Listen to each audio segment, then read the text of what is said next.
Bonjour, bonsoir à vous tous. C'est Le Monde en 7 et nous sommes le samedi 30 août 2025. Voici les sujets qui vont nous intéresser aujourd'hui. Nous parlerons d'abord de la Côte d'Ivoire. Une soixantaine de candidatures ont été déposées auprès de la commission électorale indépendante, dont celle de l'ancien président Laurent Gbagbo et de Tidjane Thiam. On évoquera également le Ghana où le président John Dramani promet qu'il quittera le pouvoir à la fin de son mandat. Au niveau du Sénégal, nous allons parler de ce vote de loi qui protège les lanceurs d'alerte. Et puis le Togo, le 30 août, j'en parlais, c'est une date pour les Togolais parce que le 30 août 1969, l'ancien président, le feu général Eyadema, lançait un appel dit historique. On verra si la résonance de cet appel est toujours présente aujourd'hui. Et pour faire ce débat, je reçois deux invités aujourd'hui. Zana Sadio Hichou, analyste politique, est avec moi. Bonsoir Zana. Bonsoir Samuel et bonsoir tout le monde qui nous suit. Bonsoir Horus. Merci Horus Donkovi et face à vous, activiste panafricain. Bonsoir Horus. Bonsoir Samuel, bonsoir à tous ceux qui nous écoutent et bonsoir à Sana. Et merci à vous d'avoir accepté l'invitation.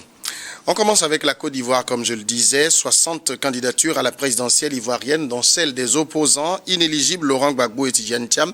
Ces candidatures ont été déposées auprès de la CEI, la Commission électorale indépendante, qui va les transmettre au Conseil constitutionnel chargé de valider la liste définitive des candidats au scrutin du 25 octobre. À 2 mois donc de l'élection, le climat politique est tendu dans le pays, notamment en raison de la radiation de la liste électorale de plusieurs dirigeants de l'opposition. Tidjane Thiam pour raison de nationalité et Laurent Gbagbo pour une condamnation judiciaire.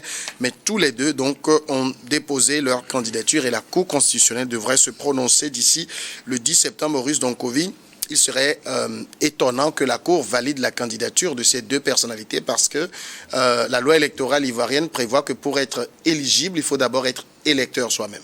Oui, voilà, c'est un peu le problème sur lequel on va tomber. Moi-même, au vu de ce que je vois et de ce que j'entends, je doute que M. Thiam et M. Gbagbo aient leur candidature acceptée. Et donc, de facto, on s'achemine vers une crise. Une crise au sein des partis politiques, parce que dans les deux partis politiques, il y a, si vous voulez, des personnalités qui estiment être capables de servir de possibilité. Et puis, crise nationale, parce que il n'en demeure pas moins que M. Gbagbo reste une personne importante du paysage politique ivoirien et que M. Thiam est devenu, si vous voulez, l'incarnation, disons, le symbole ou fouettiste que le PDCI brandit pour pouvoir assurer la succession qu'elle souhaite pour le pays. Zana Sadio, quelle est la valeur symbolique de ces dépôts de candidature pour ces deux personnalités? Pour moi, c'est la volonté de créer des crises inutiles. C'est la volonté d'imposer sa personne à son parti politique. C'est la volonté de ne pas donner une autre possibilité, comme Horus vient de le dire. Je crois que nous avons eu un bel exemple au Sénégal, lorsque Ousmane Sonko a commencé par être inquiété. Et vous avez vu que tout de suite, il n'a pas hésité à positionner celui qui va devenir, qui est l'actuel président du Sénégal. Nous tous, nous avons été ravis par cet exemple-là. Je pense qu'à un certain niveau, il faut peut-être considérer plus l'idéologie de son parti, considérer plus les intérêts de son parti, considérer plus les intérêts de sa population que le sien. Je pense qu'il y a une certaine forme d'égoïsme qui se caractérise par ce genre d'attitude. Parce que si vous voulez vraiment peser dans le paysage politique, si vous estimez vraiment crédible, est-ce que cela empêche, quand il y a des risques de fourvoyer son parti aux prochaines échéances électorales, qu'est-ce qui empêche de positionner un dauphin? Et vous verrez, on revient encore sur l'exemple du Sénégal où aujourd'hui, du moins, le parti PASTEF parle plus de tout faire pour faire élire Ousmane Sonko aux prochaines élections. Je crois que M. Gbagbo, M. Thiam, ils privent leurs militants de cette possibilité-là, d'une autre voie. qui est une voix de la sagesse. Peut-être il porte l'âge que l'on appelle sage, mais je pense que dans les faits, du moins dans les actes politiques qui sont posés, moi je ne vois aucune sagesse dedans. Horus, qu'est-ce qu'ils essayent de faire, ces deux-là? Parce que ils le savent très bien, et c'est le code électoral qui le dit, mais ils ont quand même déposé leur candidature. Qu'est-ce qu'ils essayent de faire? Bon, je pense qu'ils essayent de participer coûte que coûte aux joutes électorales qui s'annoncent. Maintenant, le souci qui se pose, c'est que il va falloir affronter les textes de façon légale. Et maintenant, l'autre inconnu, c'est que si l'interprétation de ces textes au niveau de la justice ne leur convient pas, quelle va être la suite? Bon, moi, ce sont deux personnes, on ne le remettra pas en cause, qui sont des personnes de carrure. Mais après, je pense que, comment dirais-je, il faut pouvoir sortir de l'homme politique gourou. Moi, j'ai un gros souci avec ça. J'ai un gros souci avec l'homme politique providentiel qui a raison sur tout. J'ai un gros souci avec ça. Et j'estime que, effectivement, oui, ce sont des partis, ils incarnent un message, ils incarnent un rêve, ils incarnent un programme.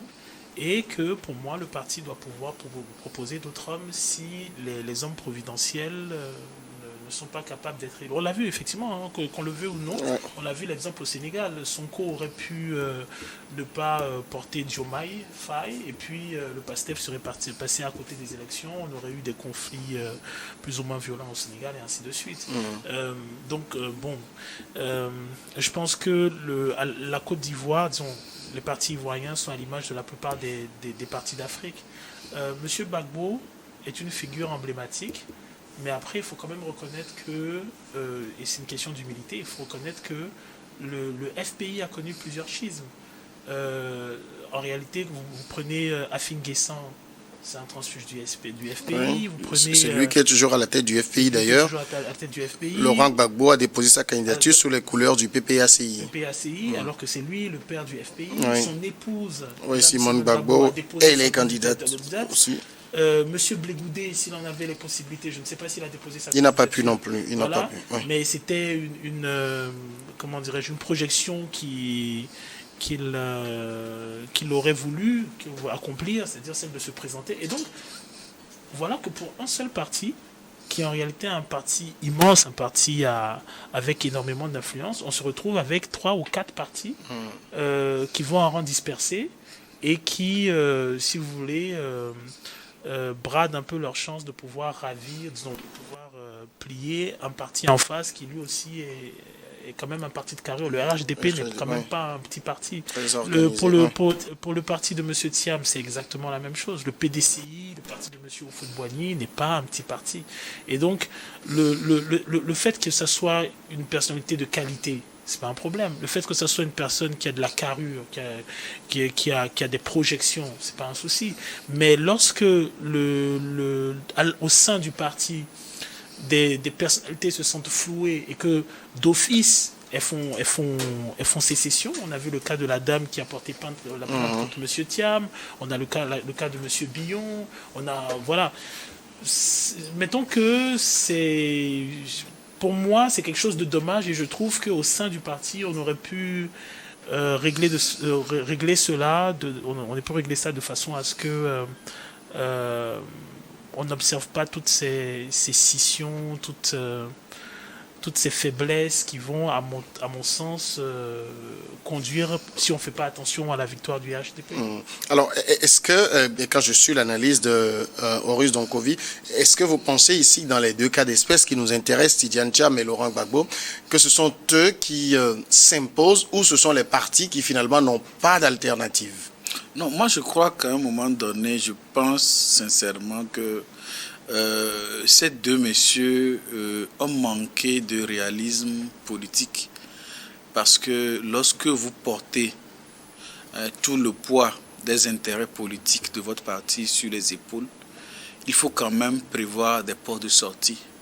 À partir du moment où il y a un risque pour que votre candidature soit définitivement écartée, il faut admettre et créer le débat déjà créé le débat au sein de sa formation politique. C'est vrai que contre M. Thiam, il y a peu de choses à dire, mais vous verrez que M. Laurent Gbagbo a des problèmes avec tous ses anciens lieutenants et partenaires de l'époque. Il a des problèmes avec Afin Guessan, il a des problèmes avec Blé Goudé, il a des problèmes avec sa femme. Donc, je douterais... Son ex-femme. Voilà, son ex-femme, disons-le, Madame Simone. Et donc, je doute vraiment de sa capacité à réellement fédérer l'électorat traditionnel du FPI. Aujourd'hui, c'est fragilisé. Il se trouve vraiment fragilisé. Et peut-être, est-ce que ce n'est pas une revanche qu'il souhaite prendre sur ces personnes qui l'ont quitté ou bien que lui-même il a écarté? Est-ce que ce n'est pas une volonté de dire, je vais prouver à tout ce beau monde-là que Gbagbo, il peut se faire réélire sans eux? Je me pose beaucoup de questions.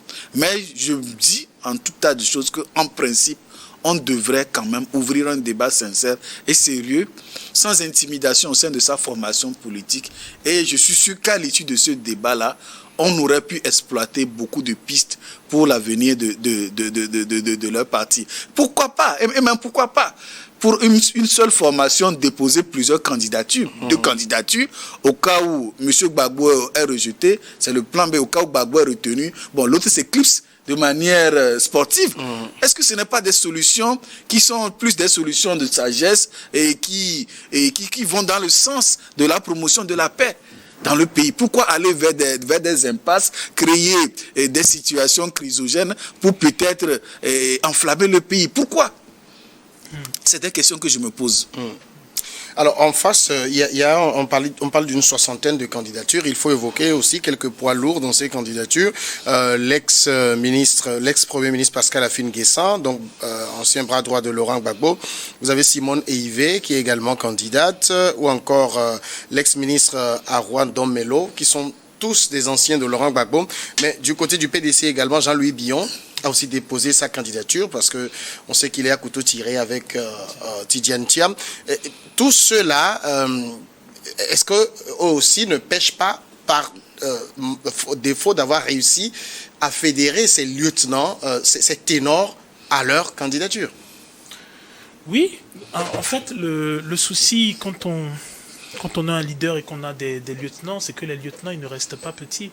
Il y a un dicton que je disais à l'époque, quand j'étais plus jeune, je disais la poule couve l'œuf tant que le poussin n'a pas décidé de briser la coquille.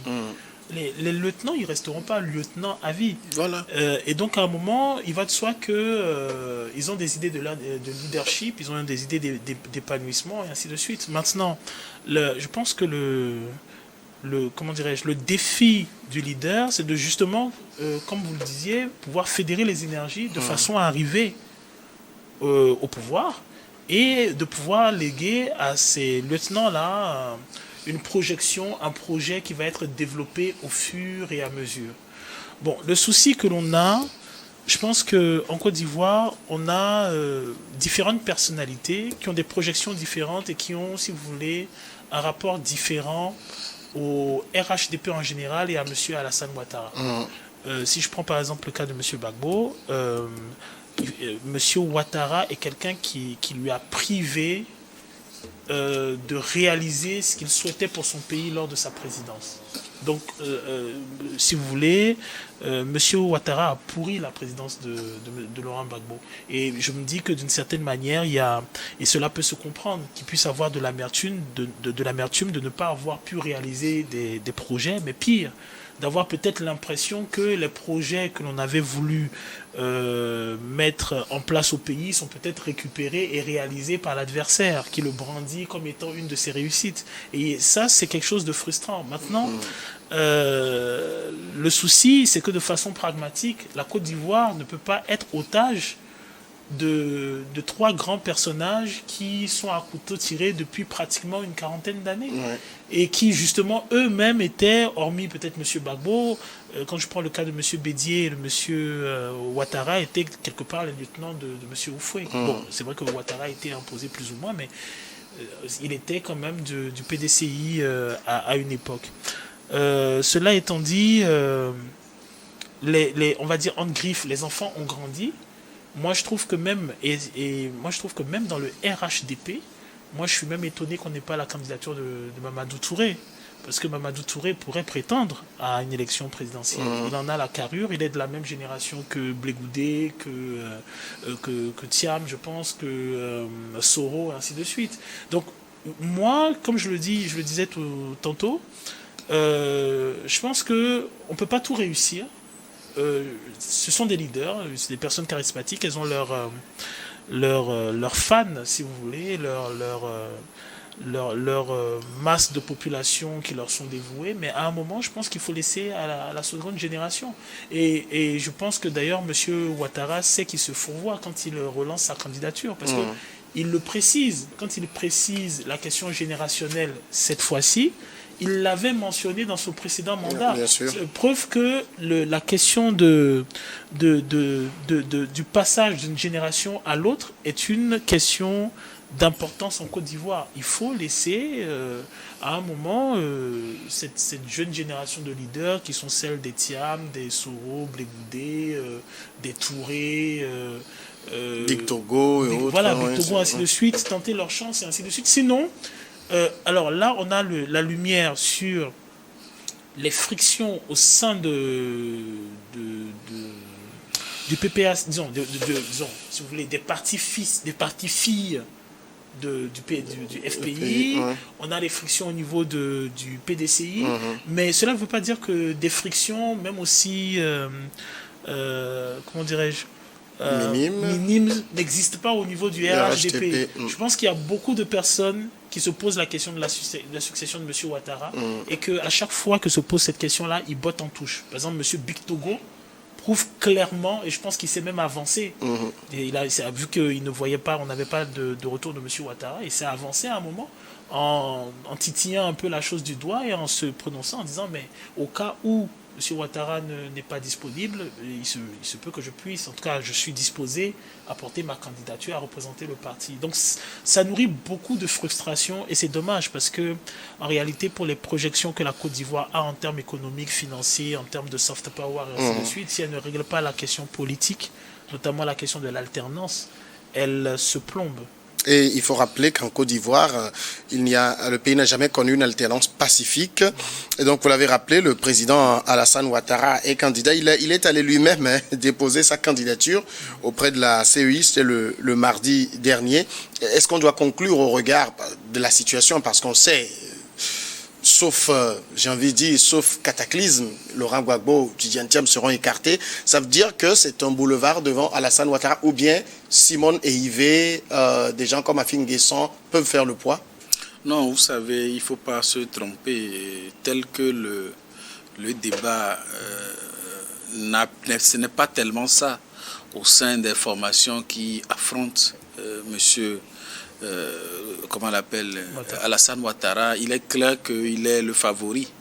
Il est le favori de ces élections présidentielles qui vont se tenir dans quelques semaines. Et c'est vrai, c'est ce qui est vraiment déplorable que l'on en soit arrivé à ce point. Parce que moi, j'aurais aimé voir vraiment que la compétition soit rude. Monsieur Gbagbo qui revient de la CPI, qui se met peut-être en retrait de la vie politique, mais qui influence, qui soutient fortement un nouveau candidat, peut-être un de ses anciens lieutenants, pour dire qu'en réalité, il est peut-être le contraire de ce que fait M. Alassane Ouattara. Quand M. Alassane Ouattara, lui, s'éternise, lui, il est le candidat du renouveau qui porte la jeunesse à prendre ses responsabilités, notamment des responsabilités politiques et ainsi de suite. Mais je vois que il est sur plusieurs fronts. Il est déjà le front avec son ancienne épouse, je l'ai dit tantôt. Il est rentré, je crois qu'il y a eu cette accusation de ne pas avoir suffisamment soutenu Blé Goudé pour qu'il ait aussi son billet retour au pays. Il y a la mésentente avec Afin Guesson. Et vous verrez que beaucoup d'anciens candidats, beaucoup de candidats sont issus du FPI, comme Horus vient de le dire. Et cela ne va pas du tout à leur avantage. Lorsque vous prenez le cas de M. Tidjane, on a vu dans quelles conditions M. Bion a dû se désister de la course à la candidature au sein de son parti. Donc, à partir de ce moment-là, est-ce que beaucoup de gens ne se posent pas la question de la nature, du débat politique, du débat démocratique qui se mène dans les partis politiques? Est-ce que ce n'est pas une dictature au sein des partis politiques de l'opposition qui prétendent être dans un combat pour la démocratie? Donc, je pense qu'à un moment donné, il y a une certaine incohérence qui fait que, incohérence bien sûr, de la part des partis, des candidats qui affrontent M. Alassane Ouattara, alors que vous prétendez, dans vos discours, incarner le contraire de ce qu'il fait, alors que nous remarquons que ce n'est pas si différent que ça. C'est juste parce que des gens s'autoproclament opposants, peut-être. Donc, je crois que Ouattara, il a toutes les chances pour devenir, pour le président qui va lui succéder, qui va se succéder. Mais en même temps, qu'est-ce qui rend si difficile le fait qu'en Côte d'Ivoire, passer la main est quelque chose d'inenvisageable? Qu'est-ce qui le rend si difficile pour ces leaders? C'est une histoire africaine. Parce qu'on le dit, Laurent Gbagbo, je peux même gager que si le leader du PDC n'était pas décédé, il serait de la course. Oui, non, c'est ça. Oui, le monsieur Bédier n'envisageait pas laisser la place à quelqu'un. S'il était là, il se serait présenté. C'est une histoire, pour moi, totalement africaine. On a raté en Afrique la construction d'un bon nombre de nos partis. Du coup, les projections démocratiques que l'on souhaite à l'ensemble d'un État, on n'arrive pas à les faire à l'intérieur d'un simple parti. Sinon, on n'aurait pas de façon permanente des schismes dès qu'un lieutenant décide d'avoir de projections à des rêves de carrure et ainsi de suite, de carrière et ainsi de suite. Et c'est dommage parce que du coup, ça fait que l'on a des partis éphémères. C'est-à-dire que là, par exemple, on a le FPI. Demain, si M. Afin Guessan n'est plus, que va-t-il advenir de ce parti? Là, on a le PPACI. Demain, si M. Gbagbo n'est plus de ce parti, que va-t-il advenir? M. Ouattara lui-même a des problèmes pour trouver un successeur parce que les candidats sont pléthores. Donc, si M. Ouattara n'est pas candidat, qui va être candidat? À la fin, le problème qu'on a dans les partis, c'est que justement, comme on s'est accoutumé à ce manque de liberté d'expression, à ce manque de diversité dans les propos, à ce manque de critique, au final, l'homme providentiel est condamné à rester à la tête du parti et à être candidat. Sinon, on se retrouve avec une pléthore de candidats qui se mangent le nez, qui s'affrontent, et qui s'affrontent au point de briser le parti, parce qu'en réalité, le parti ne repose sur rien. C'est-à-dire que si, par exemple, vous levez, vous dites, vous prenez un parti politique africain, vous dites, ok, d'accord, quelles sont vos projections pour le pays? Et la seule phrase qu'ils vont dire, oui, bon, nous souhaitons le développement du pays. Ok, mais quoi concrètement? Quoi concrètement? C'est-à-dire le contenu n'y est pas. Quelqu'un dit non, oui, bon, nous allons décider de lutter contre le chômage. Bon, si j'ouvre 10 usines qui paient les personnes 1000 francs par mois, mais j'ai lutté contre le chômage. J'ai des emplois, mais à 1000 francs par mois, ça ne satisfait pas les personnes. Et c'est comme ça dans chaque questionnement. C'est-à-dire, on a des partis, quel est le programme? Je vais faire mieux que l'autre. On a des partis, quel est le programme? Je vais résoudre tel problème. Comment allez-vous résoudre ce problème? Quelles sont vos projections? Quelle est votre vue d'ensemble pour le pays? Quel est votre plan pour 10, 15, 20, 30, 40, 50 ans? Il n'y en a pas. Il n'y a pas de cela. Et on se limite à avoir, si vous voulez, un parti avec des courtisans. Parce que c'est un peu, au final, ce que c'est. C'est-à-dire, on a un homme qui est symbole de ce parti, et on a une série de courtisans qui passent leur temps à dire oui, mais c'est lui l'homme providentiel, c'est l'homme qu'on ne critique jamais, c'est l'homme à qui limite on ne peut jamais rien proposer parce que tout doit venir de lui. Il n'a jamais tort, il ne se trompe jamais, on n'en sort pas. Donc moi j'ai un souci, c'est-à-dire si par exemple au sein des partis la dynamique est telle, à quoi s'attendre si c'est au niveau d'un État? Et surtout, si le leader se comporte comme cela, comment les lieutenants se comporteront? Ailleurs, on a des partis qui font 50 ans, des partis qui font 60 ans, il y a des partis qui font 100 ans. En Afrique, mais chaque leader crée son parti. Donc on se retrouve avec 100 partis, 200 partis, 300 partis, et ainsi de suite. Donc c'est un phénomène, pour moi il n'est pas typiquement ivoirien, hein, il est typiquement africain. Si vous prenez vous allez en Chine, le PCC n'appartient pas à Xi Jinping. Hein. Si le PCC ne veut plus de Xi Jinping, ils feront sauter Xi Jinping. Quand Xi Jinping décédera, le PCC ne tombera pas. Vous allez en France, vous prenez, je sais pas moi, le Parti Socialiste. Le Parti Socialiste, il y a eu Mitterrand. Après Mitterrand, il y a eu Hollande, et ainsi de suite et tout ça. Vous prenez le Parti républicain aux États-Unis. Après la mort de Lincoln, il y a eu d'autres présidents. On a Donald Trump actuellement. Dans le même parti de Donald Trump, on a des personnalités républicaines qui sont des adversaires de Donald Trump. Ça n'a pas brisé le parti.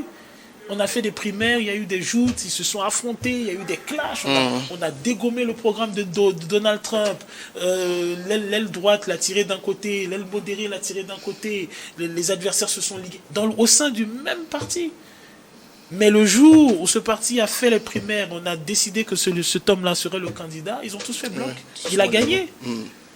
Et encore aujourd'hui, il y a des gens de son parti qui disent non, je ne suis pas d'accord avec lui, mais cela n'empêche pas qu'il soit du parti, parce que le parti a une base idéologique, une base conceptuelle, a une ligne directrice qui font que chaque personne qui rentre dans le parti travaille pour les intérêts du parti. Nous, ce qu'on a en Afrique, c'est qu'on a un parti qui est modelé, structuré pour servir le destin d'un homme.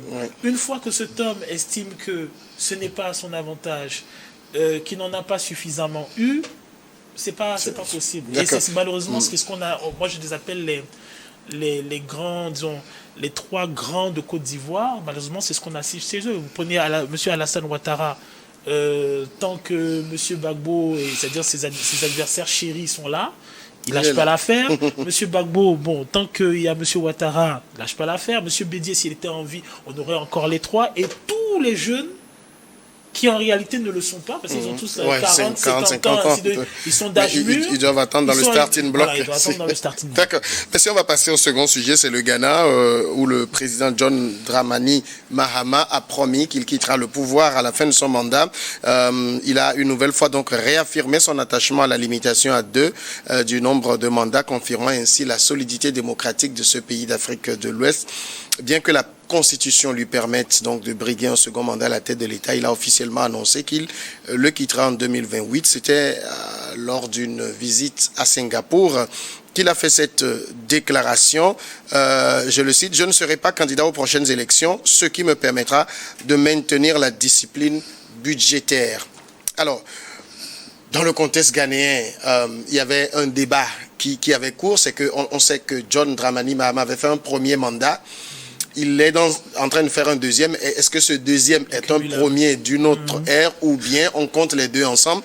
Et le débat commençait par couver et beaucoup souhaitaient que la Cour suprême du pays puisse trancher et bien l'intéressé lui-même vienne réagir. Zana Sadio Hichou, beaucoup diraient c'est encore un bel honneur à la démocratie ghanéenne. Non, ce n'est pas encore un honneur parce que à côté au Bénin, le président Patrice Talon, il a promis de faire un mandat. Mais finalement, son projet n'a pas abouti. Donc, il a dû se plier à ce que la Constitution lui permettait de faire. Donc, il faut faire attention. Ce n'est qu'une promesse. Entre la promesse et ce qui est faisable sur le plan légal, il y a une grande différence. Donc, je pense qu'il faut aujourd'hui laisser cela tel qu'il est. Sa déclaration de bonne foi ne va pas influencer la politique budgétaire du Ghana, je ne crois pas. Du tout. La politique budgétaire et ces promesses-là n'ont aucun lien. Donc, je pense qu'il faut se concentrer plutôt sur le travail qu'il fait. Je crois qu'il fait déjà un travail éloquent, dans ce sens où, on a vu comment le Sidi revient aujourd'hui en force, comment il s'est effondré avec son prédécesseur et toutes les réformes budgétaires qu'il a fait, son action qui fait qu'aujourd'hui, on sent que l'économie, ghanéenne est en train de se redresser petit à petit. Sur ce plan-là, on peut l'applaudir parce qu'en peu de temps, il a su instaurer une rigueur qui n'avait pas été observé avec son ancien prédécesseur. Et c'est pourquoi je dis aujourd'hui, faire ce genre de promesses, oui, c'est beau, on va applaudir, mais la réalité peut se révéler être toute chose. Parce que, comme nous le disons souvent, mais les promesses n'engagent que ceux qui y croient. Vous pensez qu'il est possible qu'il puisse revenir sur cette parole? Non, je crois pas. Voyons le Ghana. Alors, vous voyez, si vous voulez, il y a... Moi, j'appelle ça... parfois les complexes des prédécesseurs. C'est-à-dire que, par exemple, vous prenez la Côte d'Ivoire, vous avez les complexes Houphouët. Ça fait que, par exemple, tout président ivoirien qui arrive aux affaires en Côte d'Ivoire doit faire autant qu'Houphouët-Boigny au niveau du développement économique du pays. Là, par exemple, au Bénin, on vient de créer le complexe Talon. C'est-à-dire que tous ceux qui vont venir... comme président au Bénin, vont vouloir faire mieux que Talon. À chaque fois, on leur dit non, Talon avait fait ça, mais est-ce que toi tu as fait ça? Et que c'est un complexe, il faut pouvoir le remporter. Une norme. Au Ghana, ça crée une norme en fait. Exactement, ça crée une norme. Au Ghana, c'est exactement la même chose. Ils ont maintenant l'habitude de l'alternance, l'habitude de la démocratie. Un certain nombre de présidents sont venus, sont repartis, et ainsi de suite. Et donc, il y a une norme qui s'est installée. Il y a je ne sais pas si je dois parler de complexe Rawlings, ainsi de suite et tout ça. Et ça fait que, au final, celui qui vient aux affaires, qui fait son mandat et qui part avec tellement d'honneur qu'il n'a pas envie de se salir à faire ce qui n'a jamais été fait, surtout sur une population qui est tribulente. Le Ghana, je ne vois pas les Ghanéens accepter qu'ils se contredisent. Maintenant, cela étant dit, tout ce qu'on peut dire, c'est applaudir le Ghana et peut-être le prendre en exemple parce qu'il s'agit d'une population qui a dépassé le cap de « j'ai peur de l'inconnu ».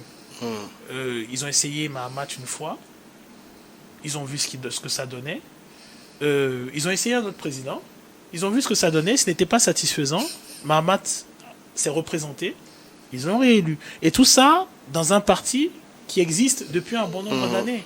Un parti qui a des racines. Un parti qui a l'habitude de proposer au fur et à mesure des leaders. Donc, quand il partira, ça sera sa réussite sera à son compte et à son compte de son parti. Et c'est sûr et certain que dans les coulisses, un successeur se dessine. Seront-ils plusieurs. Et c'est le meilleur qui l'emportera pour... Parce qu'ils ont aussi une tradition de primaire là-bas. Ils ont une tradition de primaire. Et donc, pour moi, ce sont des exemples à suivre et ce sont... c'est un chemin sur lequel nos pays, notamment francophones, doivent se résoudre à emprunter. On peut pas... Je donne un exemple. Si le Ghana était resté avec l'ancien président qui maintient sa politique économique, qui maintient un certain nombre de travers qu'on lui a reprochés, qui maintient ses perspectives diplomatiques qui ont à un moment mis le Ghana en friction avec plein d'autres pays, le Ghana coule. Donc le Ghana se relève grâce à une alternance qu'elle a décidé de choisir pour son pays. Et c'est ce qu'on souhaite pour tous les pays. Alors, mais il a quand même senti qu'il était nécessaire qu'il se prononce sur ce sujet parce qu'il comprenait qu'à l'interne, la question devenait importante. Oui, c'est vrai. Mais en réalité, je vais donner l'exemple du Bénin que je maîtrise beaucoup mieux. Vous voyez, c'est les mêmes choses qu'on a attribuées au président Patrice Talon quand il a commencé par faire la réforme du système partisan, quand il a commencé par dire que pour qu'il y ait une stabilité institutionnelle et politique au Bénin, il ne faut pas qu'il y ait des partis fantaisistes.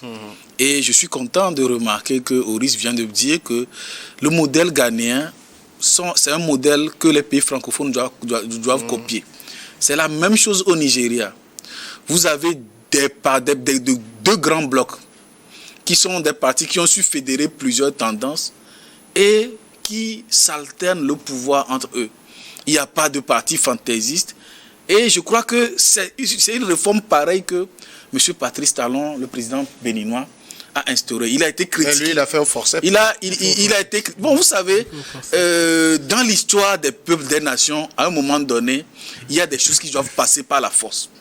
Ça j'aime bien Horus quand il cite quand il aime bien citer la Chine. À un moment donné, il y a certaines choses qui doivent être forcées. Si ça marche, tant mieux. Si ça ne marche pas, par la force des choses, ce qui n'est pas solide est appelé à s'effondrer tôt ou tard. Ça c'est une réalité. Et aujourd'hui, je suis content de remarquer que tout le monde applaudit le bilan du président Patrice Talon qui, selon M. Horus, met la barre très haute à ses prédécesseurs. C'est des choses qu'il faut applaudir. Ça veut dire qu'aujourd'hui, il faut avoir le courage d'entamer certaines réformes, qu'elles soient constitutionnelles, politiques. De toutes les façons, vos détracteurs vont dire que vous avez des velléités de vous éterniser au pouvoir, comme cela a été plusieurs fois dit.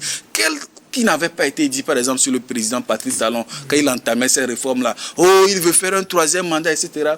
Mais aujourd'hui, tout le monde a la conviction que le monsieur, il avait une vision, tel qu'il a dit, quand il prenait le pouvoir, il a dit, son objectif, c'est de quitter le Bénin, je ne sais pas, j'ai oublié la phrase, c'est de laisser un Bénin, etc. etc. Bon. Bref, donc c'est pour dire qu'à un moment donné, il faut avoir le courage, si nous voulons que nos démocraties soient comme celle du Ghana, soit comme celle, du Nigeria, des pays anglophones africains, il faut avoir le courage de dire que ce qui fragilise plus la démocratie, c'est des partis fantaisistes, des partis fantômes qui n'existent que de nom.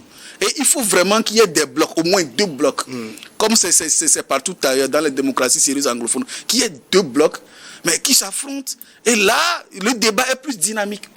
Moi, en tout cas, c'est ma vision, c'est ma vision des choses. Il faut avant tout des blocs idéologiques. Voilà, il n'y a pas d'idéologie, c'est ça, il n'y a pas d'idéologie. Est-ce que vous avez l'impression, parce que vous avez beaucoup cité l'exemple du Bénin, qu'on a des blocs idéologiques? Il n'y en a pas, il n'y en a pas. C'est ça le problème. Il n'y a pas des idéologies. Bon, quelle est l'idéologie sociale de tel parti, même ici ou ailleurs, hein? Quel est le bloc, quelle est leur vision de l'économie, quelle est leur vision de Il n'y a pas d'idéologie. Comme vous l'avez dit, nous tous nous travaillons pour le bien des populations. C'est ça l'objectif final. C'est ça l'objectif final. Et d'ailleurs, quel est le programme politique qu'on propose aux militants, aux électeurs? Est-ce qu'il y en a? C'est d'ailleurs justement ce qui maintient le débat critique vers le bas. Parce que si vous avez un parti qui a des projections, mais des projections qui sont défendues scientifiquement. C'est-à-dire que, par exemple, vous avez un parti qui va dire, ok, d'accord, demain, moi, je projette une réduction de 50% du chômage dans le pays. Comment tu y arrives? Il va venir, il va défendre des projections. Voilà, je compte procéder comme ça, parce que le PIB du pays, et ainsi de suite, et tout ça. Donc, on rentre dans un... Vous voyez un peu la hauteur du débat. Oui. Et là, ce qui est beau, c'est que, justement, lorsque ce politique fait ces propositions-là, il y a des professeurs, des journalistes, des critiques, des gens de la société civile, des gens du syndicat, et ainsi de suite, qui vont prendre ce programme-là, prendre les chiffres, prendre les textes, et maintenant les confronter aux réalités de leur propre structure. Et qui vont vous dire, les syndicats vous diront, non, mais si par exemple vous dites 50% de chômage dans tel secteur, mais notre réalité c'est ceci, ceci. Comment vous parlez? Et là on rentre vraiment dans quelque chose de... Voilà. Même quand vous allumez la télé, vous êtes content. D'analytique. Moi, quelque chose... Et moi, c'est ma frustration en tant qu'Africain, en tant que même que Togolais, c'est un peu ça. C'est-à-dire, c'est le fait qu'on ne puisse pas atteindre ce niveau critique, alors que les personnalités capables de tenir ce débat critique existent. Les journalistes les capables de tenir, les professeurs, les syndicats, ils hésitent. Ils sont capables de vous dire, si par exemple vous êtes, quelle que soit la tendance politique qui est la vôtre, et que vous débarquez sur un plateau, avec un programme, dit non, dans 20 ans, nous, notre perspective est de faire ceci au niveau des écoles, au niveau de la médecine, et ainsi de suite, et tout ça. Mais les syndicats, les journalistes, les parents d'élèves, tout le monde vous posera la question. Dit non, mais oui, mais à propos de ce chiffre est réel, celui n'est pas réel. Voilà les chiffres que j'ai et on confronte. Et ça fait qu'à un moment, je pense, à mon sens, le niveau, en tout cas de la majorité des populations, arrive à une autre strate. À partir de là, oui, vous pouvez expliquer à une population que sur 2 ans, 3 ans, 4 ans, il faut serrer la ceinture parce que la 5e année, ça peut donner ça. Que les bénéfices de la 2e, 3e année ont donné ça et donc à partir de là, on peut investir dans ça. Et ainsi de suite. Bon, malheureusement, au sein de nos partis, on n'a pas ça. On n'a pas un parti qui va vous dire, donc voilà, nous, notre projection. Alors d'ailleurs, pour revenir à l'intervention sur le Bénin, moi, ce n'est que lors d'une intervention de Patrice Talon que j'ai su que sa projection est néolibérale, elle est capitaliste. Ça, il dit, oui, voilà, moi, j'ai vu les pays socialistes, j'ai estimé que cela n'avait pas marché, ma perspective, elle est capitaliste, américaine, et ainsi de suite, et tout ça. Donc, quand il donne cette phrase, ok, on a une idée maintenant de quelle est sa projection pour son pays. Malheureusement, quand il faisait sa joute électorale, ce n'était pas clairement défini. Oui. Si c'était clairement défini, je pense que même au niveau des acteurs intellectuels béninois, il y aurait eu peut-être plus de répartie, plus d'anticipation quant au chemin qu'il va prendre.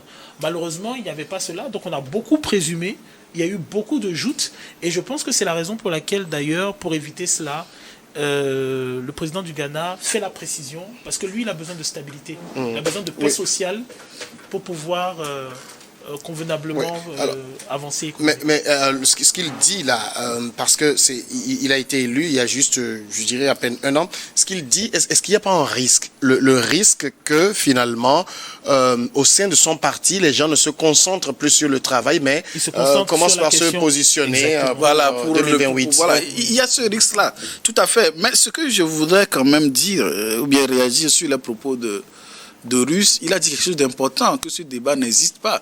Non pas parce qu'il n'y a pas de têtes pensantes au sein des partis, mais à l'interne, c'est ce que je voulais dire quand on parlait de la Côte d'Ivoire, quand vous commencez par poser ce débat à l'interne au parti, mais vous êtes combattus. Vous êtes combattu, on vous prête des intentions, vous êtes combattu. C'est-à-dire, soit...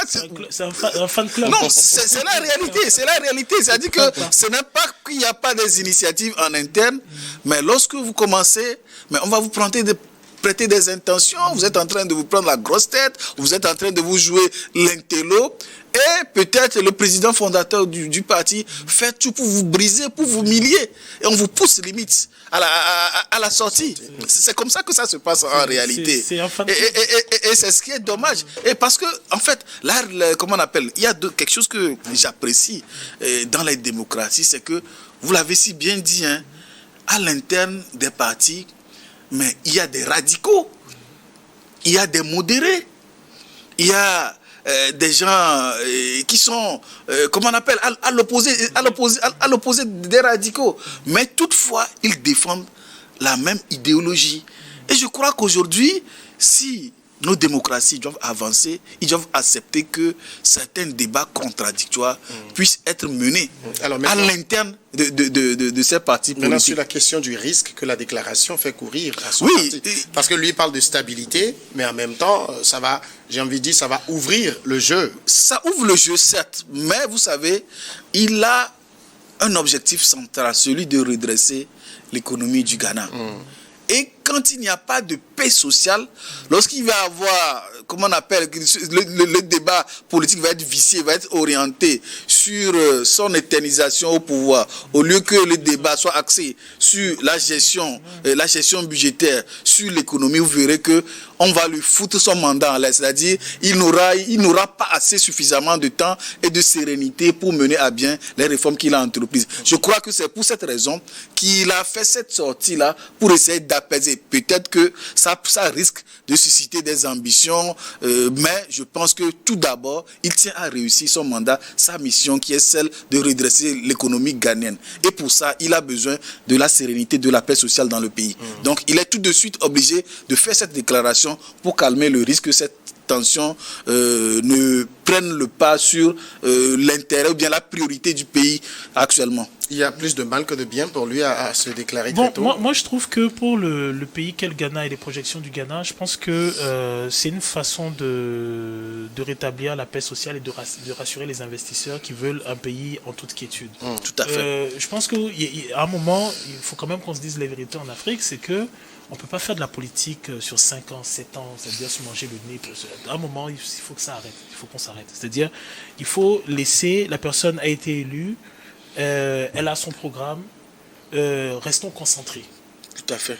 Et si, à mon sens, s'il y a des critiques qui doivent être faites, que ce soit des critiques sur la gestion. Qu'est-ce qui a été fait, qu'est-ce qui n'a pas été fait, où est l'argent, ainsi de suite. Vraiment des questions fondamentales. Je pense que le jeu très vicieux au niveau de nos États, qui consiste à faire de la politique H24, chaque mois, c'est 24 heures sur... À un moment, je pense que tout le monde en a marre. C'est-à-dire, et donc, je pense que le fait qu'ils puissent vider l'abcès, je pense que c'est aussi une manière, à mon sens, de dire aux gens, restez concentrés, on travaille. C'est-à-dire, ce qui est nécessaire actuellement, c'est le travail pendant le mandat. Après, à 1 an des élections, ok, d'accord, vous avez tout le temps, si vous êtes candidat, de faire vos joutes et ainsi de suite, tout ça, mais pour le continent que l'on est, avec le retard que l'on a, avec les problèmes, les défis que l'on a, on ne peut pas faire de la politique H24, c'est-à-dire les gens passent leur temps à se manger le nez, alors que les gens ont des questions essentielles. Bon, comment va-t-on moderniser l'école? Et on est dans, oui, non, mais tu sais, lui, il va être prochainement le candidat, je vais lui placer des bâtons dans les roues pour voir comment il va tomber. Il faut des querelles byzantines. Il faut qu'on arrête. Il faut vraiment qu'on reste concentré. Allez, voilà qui nous mène à la pause pour 10 minutes de journal et on sera de retour derrière pour la deuxième.